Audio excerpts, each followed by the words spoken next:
लाडकी बहीण योजना. लाडक्या बहिणींना 2100 नाही, थेट 3000 रुपये येणार. संक्रांत होणार गोड. महाराष्ट्रभरातील लाडक्या बहिणी या आपल्या डिसेंबरच्या हप्त्याची वाट पाहत आहेत. आता याविषयी एक मोठी अपडेट आली आहे. चॅनलवर जर नवीन आला असाल तर चॅनलला सबस्क्राईब नक्की करा आणि नवनवीन अपडेटसाठी बेल आयकॉनवरही क्लिक करा. मुख्यमंत्री माझी लाडकी बहीण योजना राज्यात महायुतीच्या सरकारने जुलै 2024 पासून सुरू केली आहे. या योजनेचा लाभ लाखो महिला घेत आहेत. आतापर्यंत जुलै ते नोव्हेंबरचे हप्ते महिलांच्या अकाउंटमध्ये जमा झाले आहेत. रक्षाबंधनाच्या मुहूर्तावर महायुती सरकारने महिलांना लाडकी बहीण योजनेचे पैसे पाठवले होते. यामध्ये जुलै आणि ऑगस्ट या 2 हप्त्यांचे 3000 रुपये एकदाच महिलांना मिळाले होते.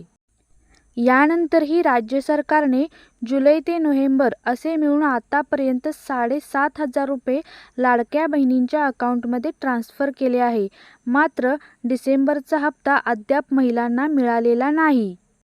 हे पैसे 1500 मिळणार की 2100 असा प्रश्न महिलांना आहे. मात्र मुख्यमंत्री देवेंद्र फडणवीसांनी मार्चमध्ये अर्थसंकल्पात याचा निर्णय घेतला जाईल असं म्हटलं होतं. यामुळे सध्या तरी महिलांना फक्त 1500 रुपयेच मिळणार हे स्पष्ट झालेलं आहे. यामुळे महिला डिसेंबरच्या हप्त्याची वाट पाहत आहेत. मात्र लाडक्या बहिणींची प्रतीक्षा ही संपणार आहे आता. कारण राज्य सरकार संक्रांतीच्या शुभमुहूर्तावर महिलांना खुशखबर देण्याच्या तयारीत आहेत. संक्रांतीच्या आठवडाभर आधी महिलांच्या अकाउंटमध्ये हे पैसे जमा केले जातील. अशी नवीन अपडेट समोर आली आहे. राज्य सरकार हे डिसेंबर आणि जानेवारी असे दोन्हीही हप्ते एकाच वेळी महिलांच्या अकाउंटमध्ये जमा करण्याचा विचार करत आहेत. यामध्ये महिलांना 3000 रुपये एकाच वेळी देणार असल्याची माहिती आहे. याच कारणामुळे आता महाराष्ट्रातील लाडक्या बहिणींची संक्रांतही गोड होणार आहे.